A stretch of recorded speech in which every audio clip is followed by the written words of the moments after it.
Versos 1 ao verso 6.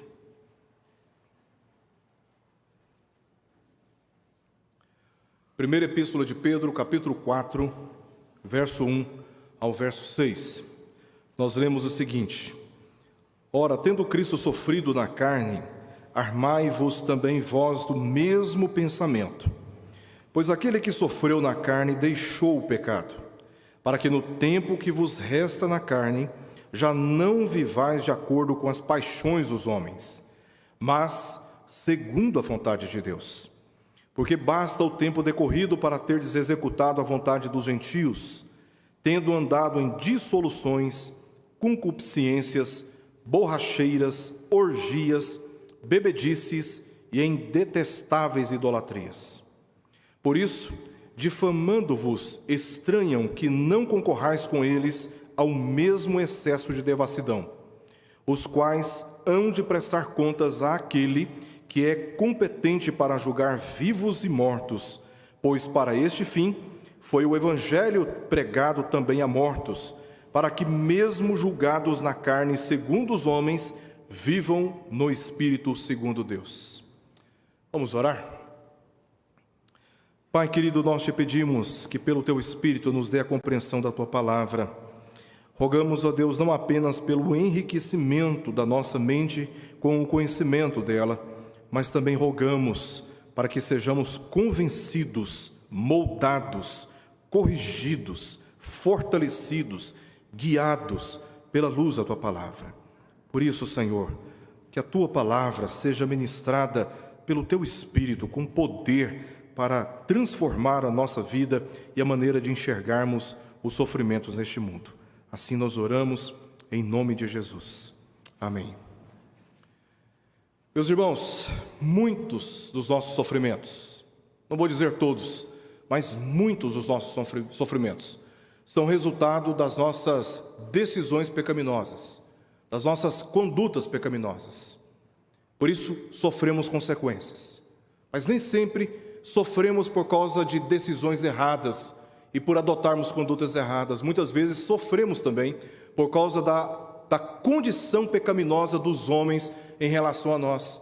É por isso que há tanta injustiça no mundo. É por isso que nós sofremos tantas injustiças, mesmo falando e mesmo fazendo aquilo que é correto, conforme já vimos aqui no verso 13 e verso 14 do capítulo 3. É possível que nós soframos injustiças por causa dos pecados dos homens.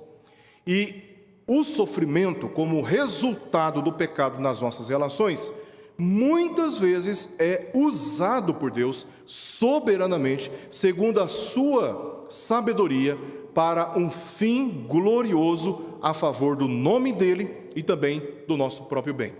É o que nós vemos, por exemplo, na história de Jó, que a Escritura diz que ele era um homem íntegro, reto e que se desviava do mal. Mesmo assim, pela vontade de Deus, foi permitido que ele fosse submetido a muitos sofrimentos. Ele perdeu todos os seus bens, todos os seus funcionários, ele perdeu de uma vez os seus 10 filhos, ele perdeu toda a sua saúde e ainda teve que lidar com uma crise conjugal, porque a sua mulher, no seu sofrimento, já não via esperança para ele. Contudo, por meio de todos estes sofrimentos, lá no final do livro de Jó, no capítulo 42, vemos ele dizendo: Senhor, eu te conhecia de ouvir falar, mas agora os meus olhos te veem. De uma maneira sábia, poderosa e soberana, Deus permitiu que, através daqueles sofrimentos, Jó conhecesse a Deus de uma maneira muito mais ampla, muito mais sólida, muito mais bem definida do que ele conhecia antes dos sofrimentos. E é nesse sentido que nós vemos Pedro nessa epístola afirmando 3 vezes que os sofrimentos, eles podem sim serem usados por Deus para um fim glorioso. Eu peço aos irmãos que voltem a página da sua Bíblia para o capítulo 1. Vamos ler o que diz o verso 6 e o verso 7. Verso 6 e verso 7 nós lemos o seguinte: Nisso exultais, embora no presente, por breve tempo, se necessário, sejais contristados por várias provações. Qual a finalidade? Verso 7. Para que, uma vez confirmado o valor da vossa fé, muito mais preciosa do que ouro perecível, mesmo apurado por fogo, redunde em louvor, glória e honra na revelação de Jesus Cristo. Então Deus usa as nossas provações, os nossos sofrimentos, para confirmar a nossa fé, fortificar a nossa fé, a fim de que o nome do Senhor seja glorificado para sempre. Olha o que diz o capítulo 3, verso 17. Capítulo 3, verso 17. Pedro diz assim: porque se for da vontade de Deus, é melhor que sofrais por praticardes o que é bom do que praticando o mal. Agora, capítulo 5, verso 10. Nós lemos o seguinte, capítulo 5, verso 10. Ora, o Deus de toda graça, que em Cristo vos chamou à sua eterna glória, depois de terdes sofrido por um pouco, Ele mesmo vos há de aperfeiçoar, firmar, fortificar e fundamentar. Verso 11.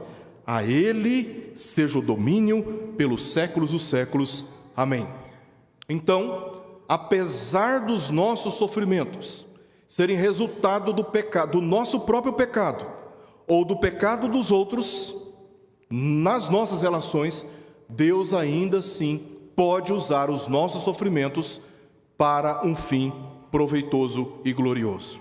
E é exatamente neste sentido que nós lemos aqui a epístola do apóstolo Pedro aos seus destinatários, de que apesar das ansiedades, apesar das dores, apesar das perdas, muitas vezes o sofrimento é útil e até necessário para nos corrigir em muitos aspectos. É isso que nós lemos no capítulo 4. Pedro enfatiza no capítulo 4 exatamente este pensamento, este entendimento de que o sofrimento é útil e até necessário, muitas vezes, para nos corrigir. No capítulo 4, na passagem que nós lemos, verso 1 ao verso 6, Pedro vai dizer que o sofrimento ele é poderoso para nos identificar com Cristo. Depois, verso 7 até o verso 11, ele vai dizer como o sofrimento é poderoso para nos unir, para nos tornar mais próximos uns dos outros.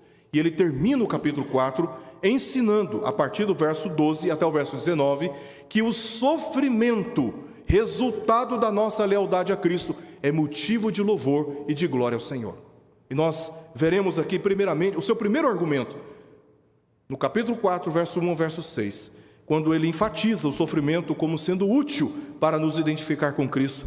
3 questões. Primeiramente, ele traz aqui uma exortação: assumam o mesmo pensamento de Cristo, é o que ele vai dizer no verso 1. Depois, versos 2 ao verso 3, a segunda exortação dele é: vivam de acordo com a vontade de Deus, e ele termina a sua argumentação neste primeiro ponto, versos 4 ao verso 6, afirmando o seguinte: confiem na iminente justiça de Deus. O sofrimento, ele é passageiro na vida do cristão. E nesse sentido, confiem na justiça de Deus, porque quando Cristo for revelado, Ele colocará fim a todas as injustiças que o seu povo sofre neste mundo.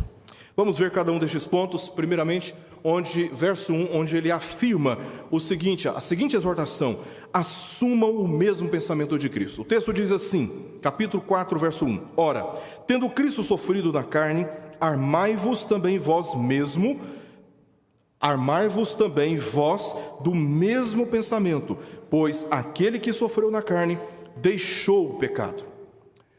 Lendo o que Pedro está dizendo, desde o verso 18 do capítulo 3 até o verso 6 do capítulo 4, nós temos aqui uma unidade de pensamento usando 2 argumentos. Primeiramente, versos 18 ao verso 22, o apóstolo Pedro está usando essa passagem para lançar fundamentos doutrinários.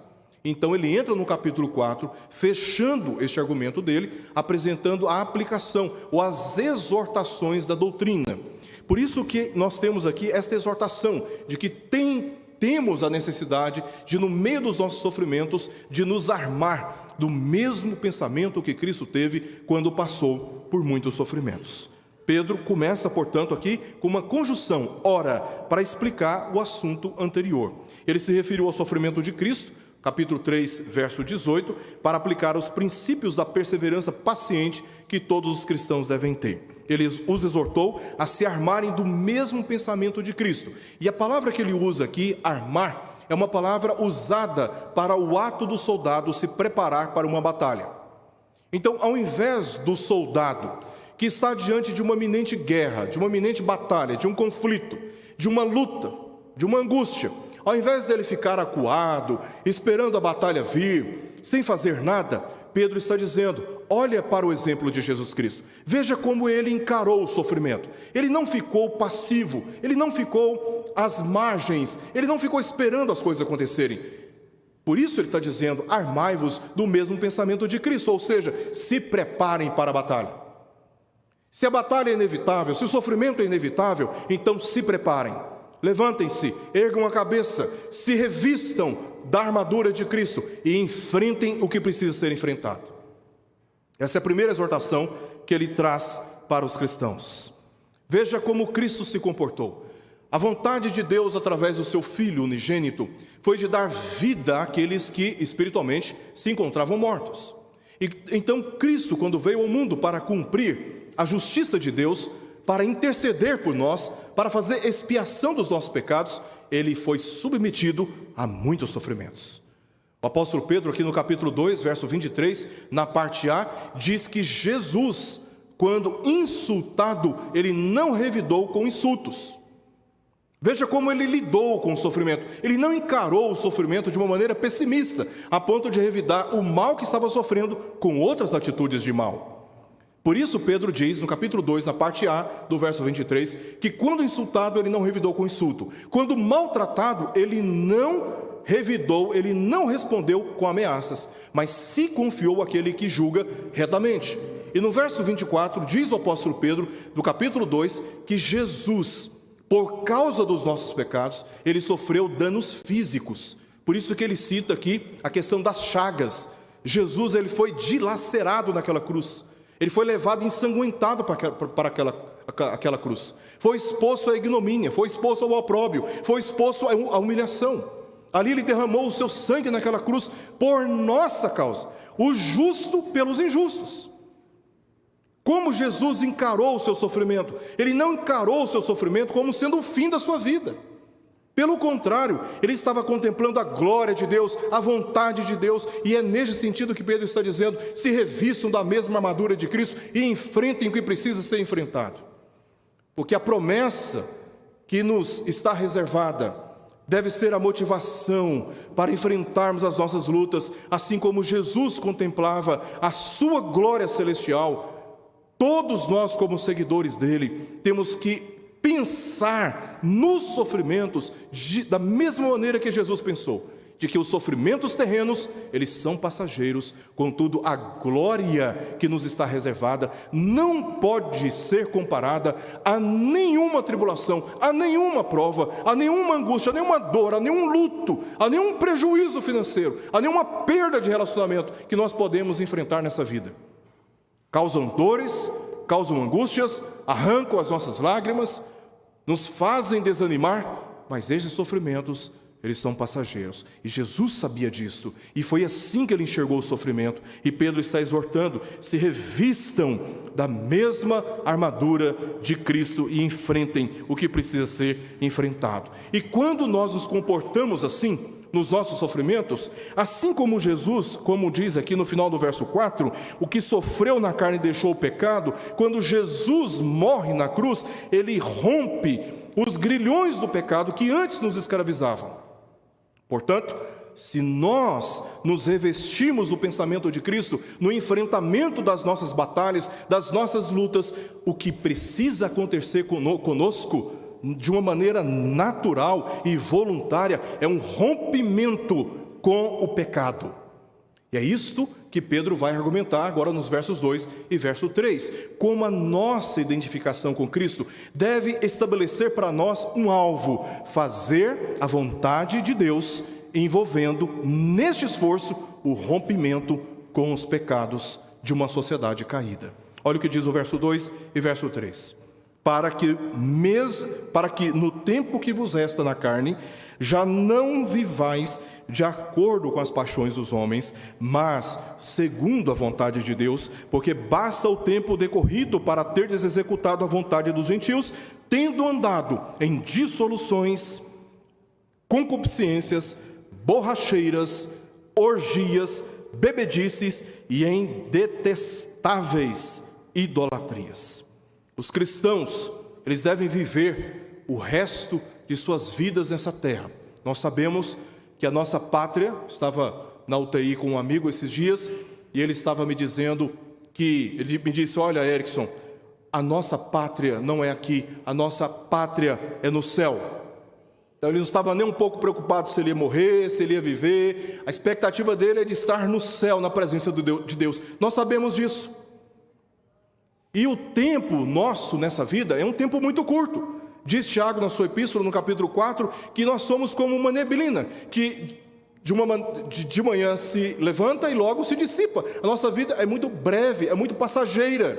E Pedro está dizendo, no tempo que resta nessa vida, até quando Cristo vier e definitivamente estarmos na plena presença de Deus, com a presença do pecado removida eternamente da nossa carne, da nossa natureza, o tempo que vos resta aqui nessa carne, vocês devem, nesse sentido, viver de acordo com a vontade de Deus, não mais de acordo com a vontade, com as paixões dos homens. Não mais de acordo com as paixões dos homens. Então, Pedro está aqui de uma maneira direta, expondo as trevas do pecado, moral e também religiosa, sobre como os gentios viviam anteriormente, antes de receberem o Evangelho de Cristo. E ele começa uma lista, mostrando os principais pecados ou condutas pecaminosas que eles praticavam, no esforço de atender à vontade dos homens, às paixões dos homens. Ele começa falando sobre dissoluções, que são promiscuidades sexuais desenfreadas. São relações sexuais sem limites, sem critérios, sem fronteiras, sem moralidade bíblica. Dissoluções, concupiscências, que é um forte desejo por aquilo que é moralmente proibido. Borracheiras, embriaguez, você consumir bebida alcoólica a ponto de perder a sobriedade, a responsabilidade, comprometer o seu testemunho em busca do prazer, você comprometer valores que são muito mais preciosos. Também orgias. Orgias, dentro da cultura dos gregos, eram folias que eles faziam como procissões em ruas públicas, nas quais eles consumiam álcool e tinham relações sexuais em público, em homenagem ao deus Baco, o deus Baco, deus dos gregos. Então, essas folias nos lembram atualmente o carnaval. Era assim que eles praticavam a chamada orgia, que eram folias, eram festas nas ruas, onde eles associavam e combinavam bebidas alcoólicas e relações sexuais em público. Isso tudo num contexto de idolatria. Também, Pedro cita aqui as bebedices, que é o alcoolismo. A embriaguez, que é o resultado do excesso de consumo do álcool, é um pecado. O alcoolismo, que é uma dependência do álcool, o hábito de beber bebidas alcoólicas e encher a cara de bebidas alcoólicas, também é um pecado típico daqueles que não conhecem o Evangelho de Jesus Cristo. E Pedro continua dizendo sobre as detestáveis idolatrias. Que detestáveis idolatrias são essas, senão aquelas que os próprios idólatras se escandalizavam? A idolatria, ela era meio que normatizada na cultura pagã, tanto entre gregos como também entre romanos. Mas essas detestáveis idolatrias aqui apontam para práticas idólatras tão excessivas que causavam escândalos entre até mesmo os idólatras. Como, por exemplo, o que acontecia no Vale de Guina, um terreno, numa parte baixa em volta da cidade de Jerusalém, onde eles lançavam ali os seus lixos, onde eles jogavam ali animais mortos, e eles colocavam fogo, aquele fogo ficava ali aceso durante muito tempo. E Jesus faz menção do Guina com referência ao inferno, um lugar baixo de fogo, onde se consumia aquilo que era considerado impuro pela cidade santa. Neste vale, eles, lá no período da Antiga Aliança, historicamente, eles tinham o hábito de consagrar os seus filhos ao deus Moloque. E essa consagração era mediante sacrifício de crianças. Isso era considerado uma prática idólatra tão terrível que até mesmo os próprios idólatras se escandalizavam. Veja como o homem, quando afastado da comunhão com Deus, quando afastado do Evangelho de Jesus Cristo, veja a que ponto ele é capaz de andar. E os destinatários do apóstolo Pedro estavam andando dentro desse contexto, dentro dessa sociedade, concorrendo com essa sociedade, compactuando com esses valores morais e religiosos. Mas uma vez identificados com Cristo, o que eles fizeram foi romper completamente a relação deles com aquela sociedade pecaminosa. Hoje, esses pecados são geralmente populares e aceitáveis, pois a vontade dos gentios é contrária à vontade de Deus, e seria uma tolice a qualquer cristão dedicar o resto das suas vidas, desperdiçar o tempo que lhes resta neste mundo com aqueles que não creem em Cristo Jesus. Isso nos leva ao último argumento aqui de Pedro, no capítulo 4, versos 4 ao verso 7, onde ele está dizendo: permaneçam firmes, porque romper com o mundo, romper os laços e o comprometimento moral com essa sociedade que se afasta cada vez mais da presença de Deus, não é uma tarefa simples. E era por isso que eles estavam sofrendo, porque eles estavam rompendo. A sociedade estava caminhando por um lado, e de repente os cristãos falaram: não, eu não vou para este caminho, eu vou para um outro caminho.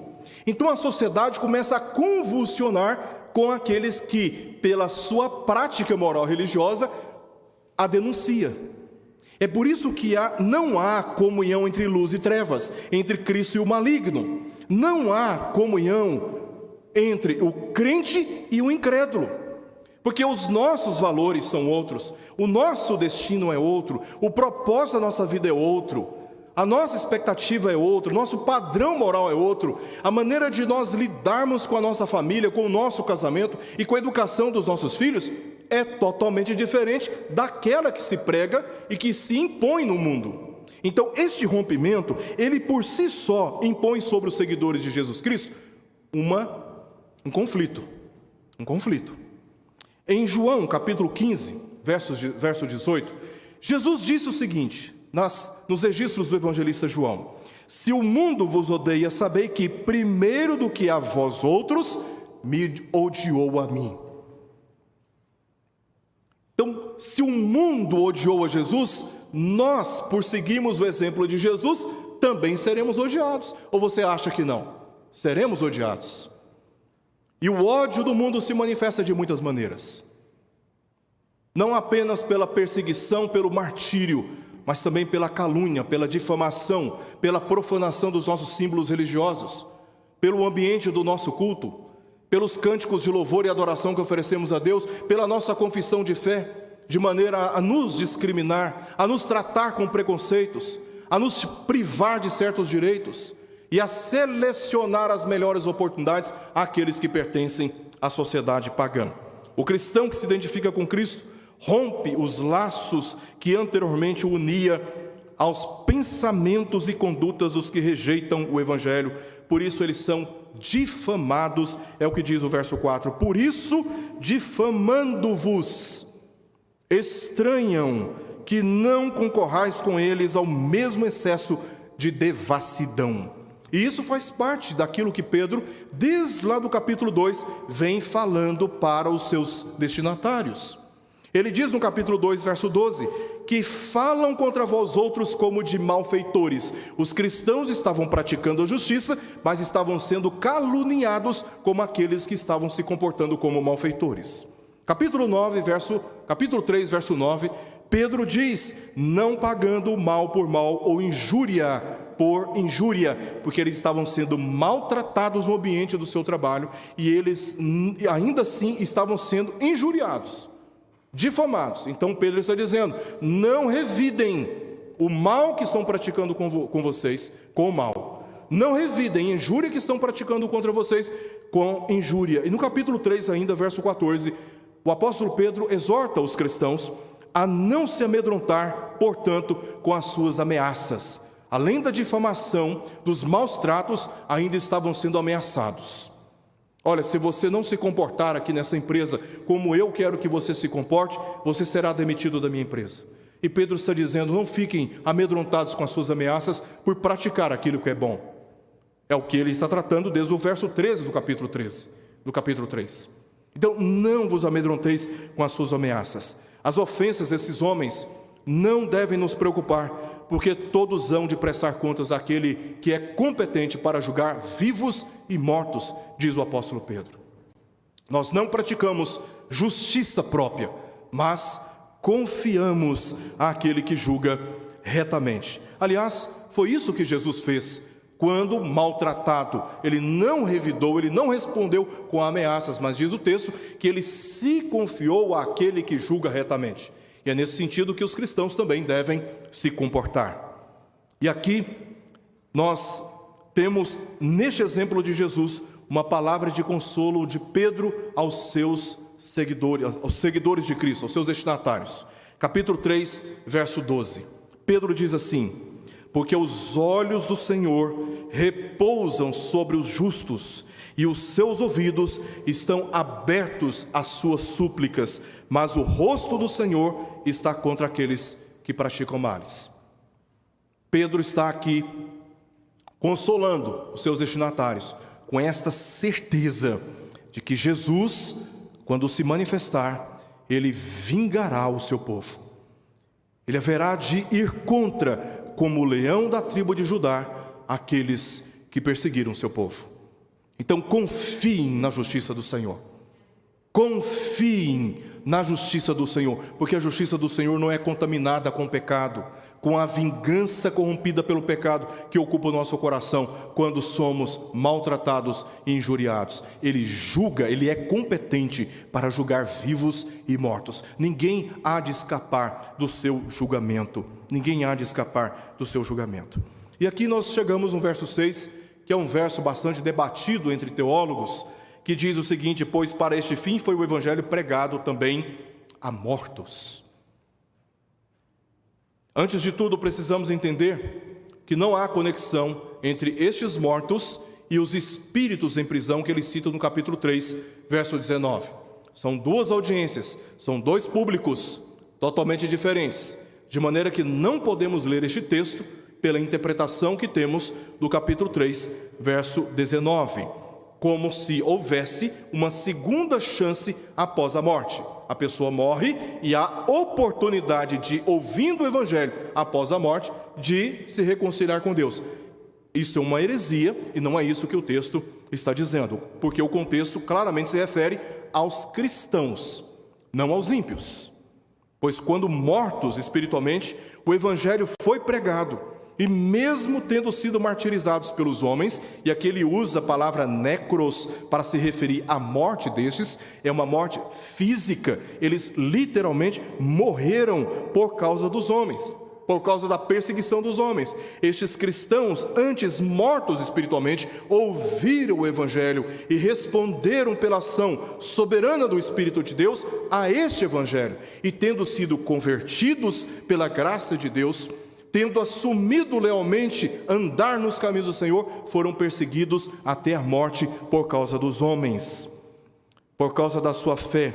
Mas hoje, diz o apóstolo Pedro, eles vivem na presença de Deus.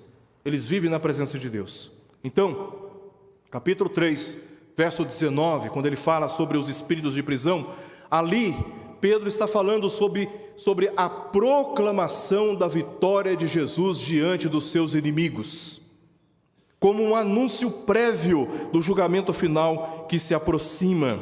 Eles também foram especificamente mencionados como aqueles que foram mortos no dilúvio enviado por Deus, sendo julgados na carne segundo os homens. Então são duas audiências totalmente diferentes. Portanto, o verso 6, ele pode ser parafraseado da seguinte forma: há pessoas agora mortas fisicamente, pois ouviram o Evangelho, creram e foram julgadas pelo mundo por causa da sua fé em Cristo, mas se encontram vivas na presença de Deus.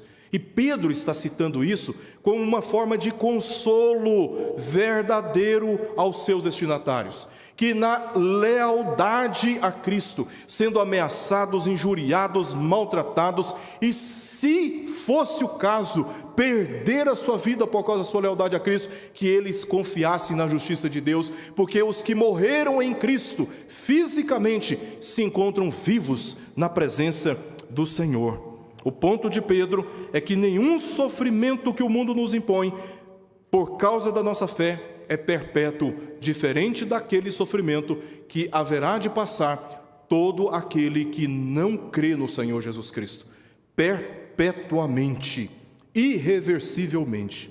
E eu quero terminar, meus irmãos, esta mensagem trazendo apenas duas afirmações, duas lições preciosas para todos nós neste momento. Primeiramente, o sofrimento, pelo próprio texto, ele é um instrumento eficaz para revelar a realidade e a qualidade da nossa fé, a fim de nos permitir repará-la à luz da palavra de Deus. À luz da palavra de Deus. Eu gosto de dizer que ninguém resiste ao tempo e que somos mais conhecidos pelas nossas reações do que pelas nossas ações. Quando confrontados, quando pressionados, quando falta aquilo que nós tanto confiávamos ou tanto desejamos, quando os nossos anseios não são atendidos, é justamente nesta hora que nós somos capazes de enxergar a qualidade ou o tipo de fé que nós temos na presença de Deus. Tipo de fé que nós temos na presença do Senhor. E também, neste momento em que nós sofremos muitas vezes com as angústias deste mundo, temos a oportunidade de extrair o melhor que o sofrimento pode nos oferecer, que é de nos identificar com Cristo, agindo como Ele agiu quando foi submetido a muitas angústias. O sofrimento revela a distância entre o saber e o viver, entre aquilo que nós acreditamos e as escolhas que nós fazemos na vida. Nossas aparências enganam, menos o sofrimento quando temos que passar por ele. Já conheci pessoas abastadas, financeiramente, ricas, não só aqui no Brasil, mas fora também, principalmente nos Estados Unidos, pessoas muito ricas. Tive a oportunidade de conhecer pessoas com um currículo muito vasto, bacharelado, mestrado, doutorado e outras pós-graduações. Mas quando a crise vem, quando a pressão vem, quando a sofrimento vem, meus irmãos, nessa hora a gente percebe que essas conquistas humanas e terrenas, elas não podem nos garantir uma fé verdadeira. Porque nessa hora a gente percebe como as pessoas, muitas destas, que se escondem através das aparências de posses, de ausência também de posses, de abastado conhecimento, ausência de conhecimento, quando a tribulação vem, aquilo que está lá no profundo da nossa alma e a realidade mais crua da nossa fé vem à tona. E é nessa hora que temos a oportunidade de reparar a nossa fé honestamente e de reconhecer o quanto precisamos de Deus. É quando confrontados. As nossas reações, quando confrontados, falam mais do que as nossas ações. E é nesse sentido que somos aqui conduzidos a pensarmos em Cristo. E o apóstolo Paulo, ele nos leva a entender como Cristo agiu no meio dos sofrimentos, para inspirar a nossa conduta. E ele expõe o testemunho de Cristo em Filipenses capítulo 2, versos 5 ao verso 9. Primeiramente, ele faz uma exortação. Tende em vós o mesmo sentimento que houve também em Cristo Jesus. Essa é a mesma exortação que o apóstolo Pedro está fazendo aqui no verso 1. Tenham o mesmo pensamento, o mesmo sentimento que houve também em Cristo Jesus.